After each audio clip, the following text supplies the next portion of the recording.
Okay, guys, so there's my little video for today to give a little bit more of what we did yesterday. Most of us, we left off little different places depending on what period you're in. So let me refresh some memory. We calculate a confidence interval to represent where the true answer might be.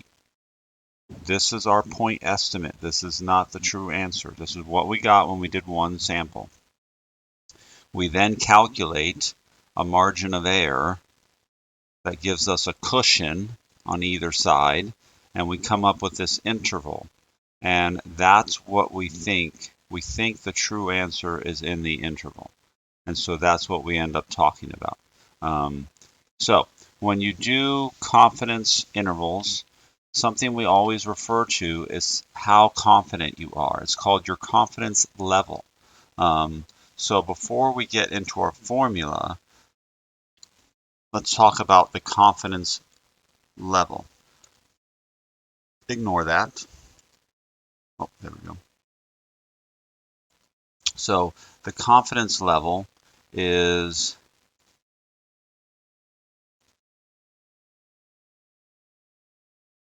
represents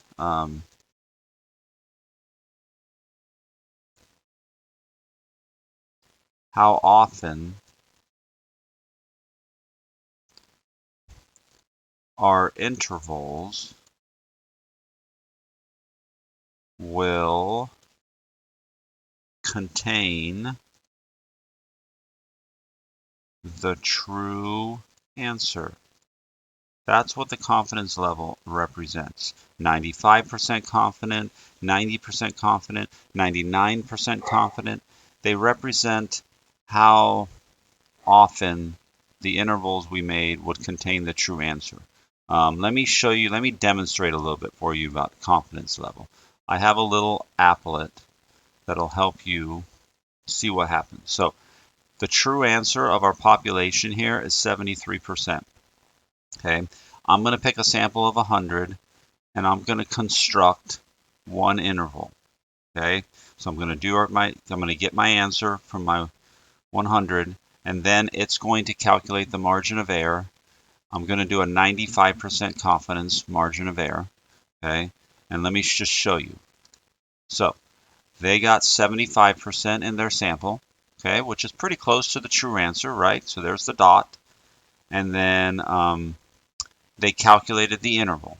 Okay, the margin of error you see with the green lines, you see the margin of error. So you notice that the true answer of 0.73, which is this vertical line here, ends up being in the interval, right? It's not the answer we got from our sample, but it is in the interval that we calculated, and that's why they colored it green, because it was in the interval. Okay, let's do it again. Did it again. We got 0.73 on this one. Boom, it's in the interval on this one also. Let's do it again. We got 0.71 the third time in our sample, and notice 0.73 is in the interval. Do it again. We got 0.67. Notice 0.73 still in the interval. We got 0.78. 0.73 still in the interval. And you just keep doing that. You notice it's in the interval a lot, right? Keep counting them up. So far, we're 11 out of 11 have caught the true answer. Whoop! Finally, we got one that did not capture. So our sample gave us 0.81, which can happen sometimes, right? We're a little farther from the true answer. So when we calculated our 95% confident interval, notice it barely didn't get it. Okay, it was close, but it didn't capture it. So that's one interval out of the last 13 that we did not capture the true answer. Okay, so what does 95% confident mean?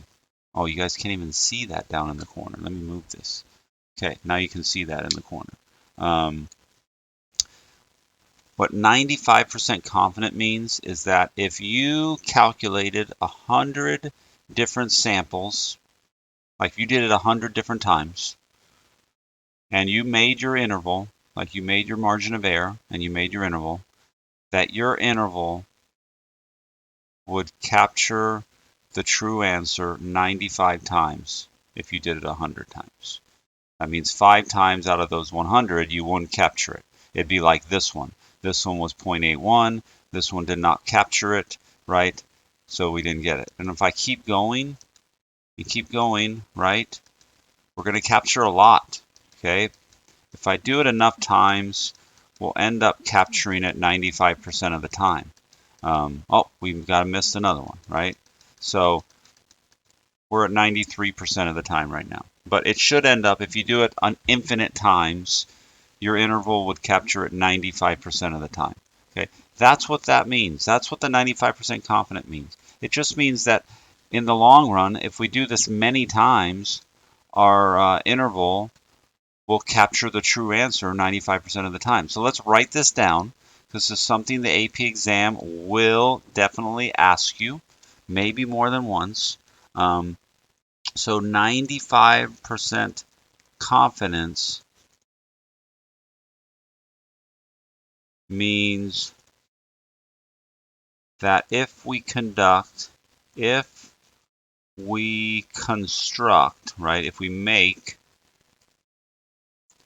100 intervals from 100 samples that we do, then 95 of the intervals would capture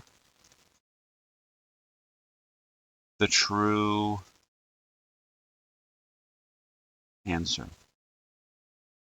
That's all the 95% means. It just means if I did 100 of them, 95 of them would capture the true answer and 5 of them would not. Right? You want to be more confident? You want to be 99% confident? That just means that your interval is going to be a little bigger, and because of that, you will capture, if you did it 100 times, you would capture the true answer 99 times. Pretty cool, okay? If you want to be 80% confident, that means if you did it 100 times, you would only capture the true answer 80 times. So that's not, right? That means 20 of your intervals did not capture the true answer. And remember, when you do it one time, you don't know which one you are.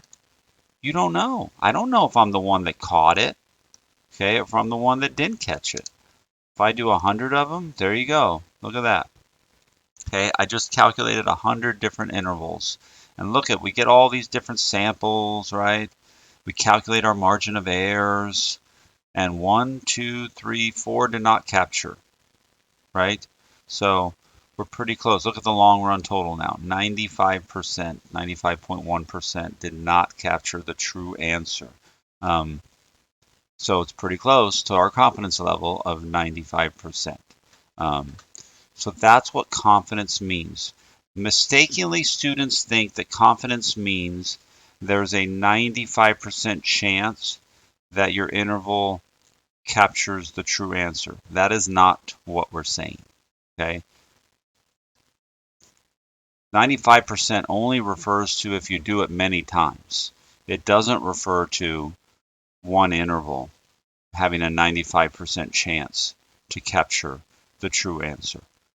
So don't say that. That is incorrect. If you say, my interval has a 95% chance of capturing the answer, nope, it does not have a 95% chance.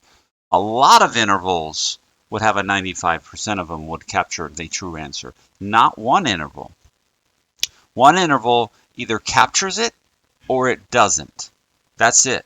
So it's either 0 chance to capture it or 100% chance to capture it, right? It's not 95% for one interval. So that's not what 95% means at all.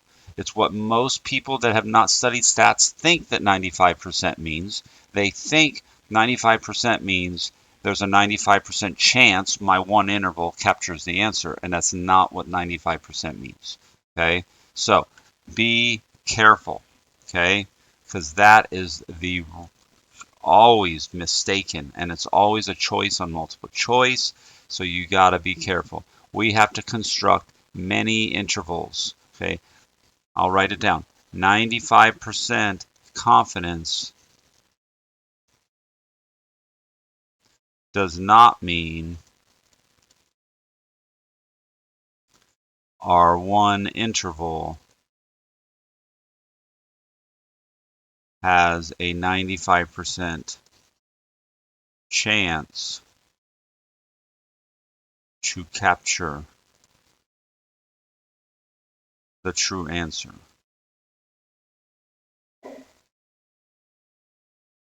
That's not what it means. Okay? Don't ever say that. Okay, this is the bad one, and it's the one that's the common wrong answer, and it shows up on a lot of things because a lot of people don't understand that. Okay, this is the right one. This is the wrong one.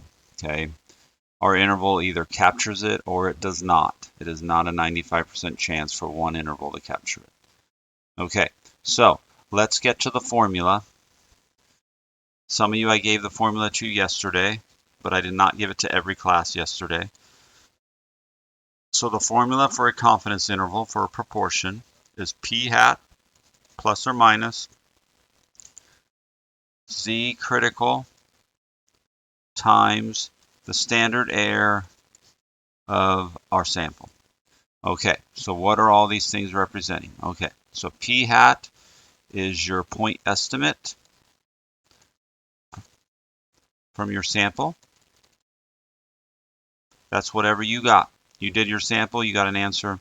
That's your point estimate. Okay, so that's your p hat. We always use a hat so you know it's from the sample. The Z star is called your Z critical. It's basically how many standard deviations you need to go. So it's basically how many standard deviations for your confidence level. So it just tells you how wide the interval is going to be. It's determined by your confidence level. The more confident you want to be, the larger Z star will be. The less confident you want to be, the smaller this one will be. So this just tells you like how many Z-scores, so how many standard deviations we want. And standard error here, we call it standard error, but it really just represents the standard deviation. Okay, so it's our standard deviation basically in these ones for the problem. Now, how do you calculate standard error? Very easily.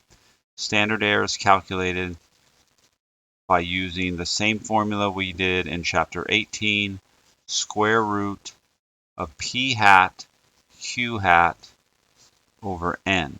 Okay, where n represents the sample size, p hat and q hat are what you got on your sample, your percentage of successes and your percentage of failures. So it's the same formula.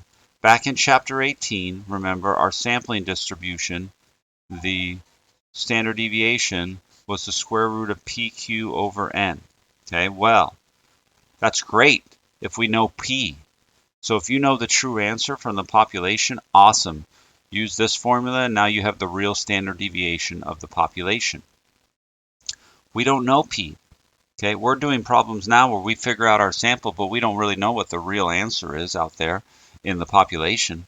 So since I don't know what the real answer is in the population, I can't use the standard deviation formula. So we have made a formula very similar, and we call it standard error because it's not using the population numbers. It's using your sample numbers in it.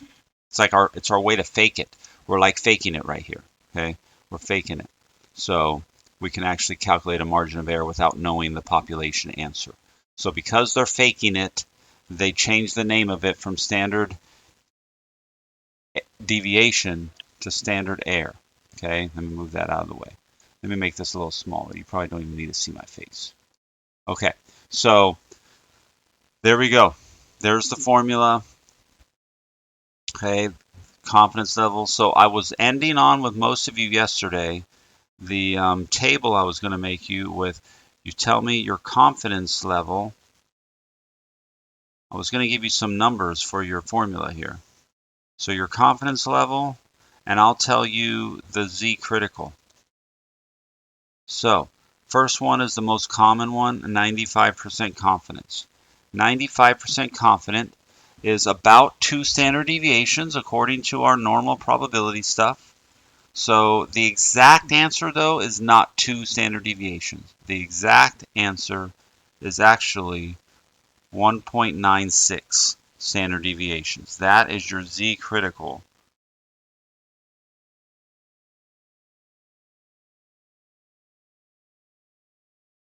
So that is going to be your Z critical. Now, how did I get that? Well, there's some different ways, and I can show you in case you forget. You can use your calculator. Give it a sec to open up.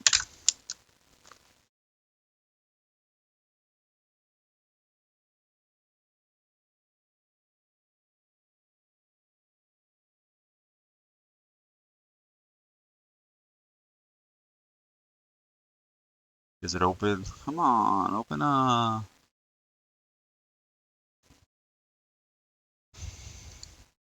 Okay, so there we go.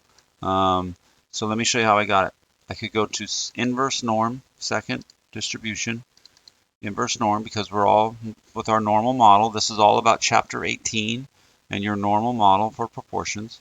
So if you want to be 95% confident, you could put in 95%, 0 for your mean, 1 for your standard deviation, because that's how you get the z-score, and then pick center, because you want the center to be 95%, and it will tell you the left and the right z-score, which you see is 1.96 when you round it off. Now, let's pretend that you don't have a calculator that can do center. If you don't have a calculator that can do center, then you're going to put in, let's think, not 95, because the middle is 95. If the middle is 95, then you're going to have 5% on the outside, which means you have 2.5 on the top part and 2.5 on the bottom part. So the area to the left would be 2.5 plus 95, so it'd actually be 97.5 if you are doing left. If you don't have the choice to do center in your calculator, it takes more thinking. And look what I get, 1.96. So you have to think about it. If you don't have center, if you have center on your calculator, amazing, awesome, your life will be easy. If you don't have center on your calculator, then what you have to think about is, okay, I have 95% here, so that means I have 2.5 out here and 2.5 out here. So if I want to figure out where this is located, the area on the left here was 97.5 because you had to add the 2.5 plus the 95, and they gave you 97.5. So it's a little more complicated with the calculators that can't do center. Another choice is there is a formula, there is a table I can give you called a t-table, which we haven't done yet. We won't do until later chapters. But there's a t-table, and it's very similar to a z-table. What is awesome about the t-table is if you go to the very bottom row,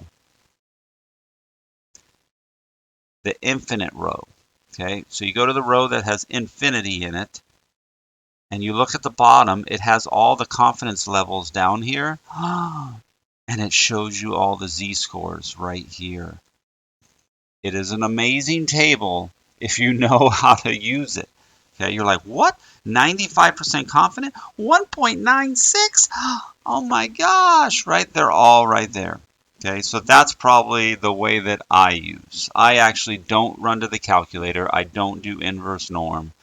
I go to this table because this table will be given to you on the AP exam for both parts. I go to the table. I find that row that says infinity, and whatever confidence level they tell me, I'll look in here. Now, if it's a confidence level that's not in here, like 75%, now I'm forced to go to my calculator. Okay, so they could do that to you. They could pick a number that's not in here, but I'm going to be honest with you. These are the numbers they most likely pick for confidence levels. So you probably won't have to do it yourself, but you could. So That's another way. So I'm going to give you some of the common ones. The table actually gave you the common ones. 90% confidence is 1.645 is what I go to. If you look at the table, 1.645. Typically, I don't ever do confidence levels these low, so I don't usually do 80 and lower. Another common one is the 98% one comes up sometimes. So 2.326 for 98% confident. So remember, what is this telling you? This is just telling you how many standard deviations. So like if you want to be 95% confident, you have to go 1.96 standard deviations either way. If you want to be 90% confident, you only have to go 1.645 standard deviations. If you want to be more confident, like 98%, now you got to go 2.32 standard deviations either way. So the more confident you're going to be, the wider the interval will be. Okay? The more confident you want to be,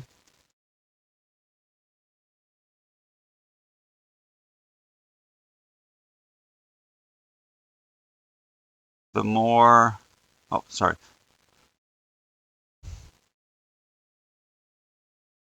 the wider your interval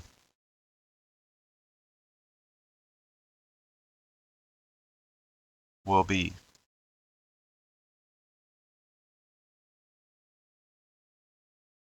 Okay, so you want to be more confident, you're going to have a wider interval. Why are we going to have a wider interval? Because these numbers will increase. If you want to be 99% confidence, look at that, one more percent, 2.576. 2.576 to be one more percent.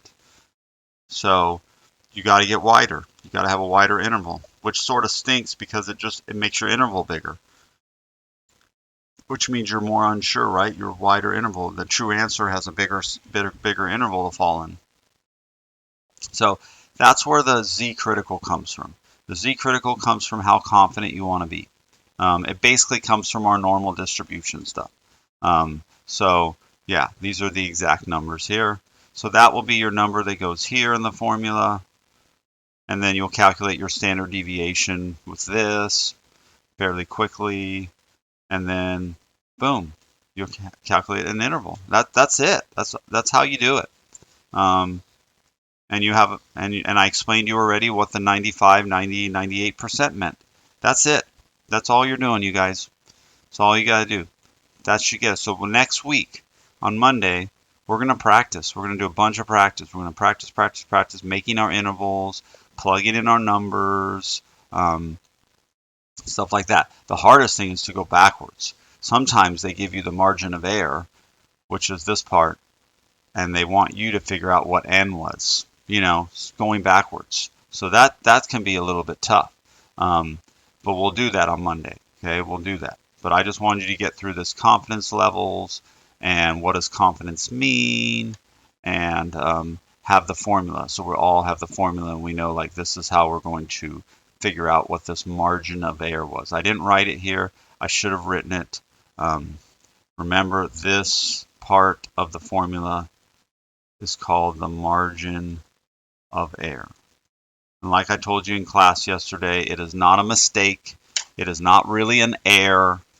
It's just what we call it. Okay, it's really all about, because we know that samples vary on that normal model when you do many, many different samples. And so that's why we call it. Let's call it a margin of error. It's not really an error. Okay, that is it. You guys have a good weekend, and I will see you on Monday.